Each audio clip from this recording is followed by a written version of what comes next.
You can now send all your photos on WhatsApp in glorious HD. Watch the video to find out how.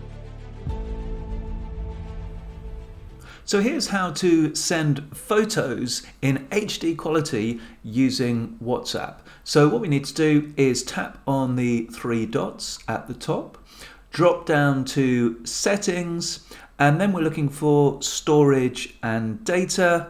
Going to tap on that, and then media upload quality, and then you'll see that there is an HD quality option. Now, this has only recently appeared for a number of users in the UK, so a nice handy setting. So I'm going to select HD quality there and click on save. So this is particularly useful for photographers, for people that want to put high quality photos in a print brochure, let's say, or really any time where you want the photo to be of high quality. Now, it is worth bearing in mind that there's a bit of a trade-off here. So the higher the quality of the photo, the more pixels it will contain, and so that means it's going to be a larger file size. But as long as you can understand that and bear with that in terms of your data plan and so on, and perhaps speed of transfer, then HD quality will give you the ability to send photos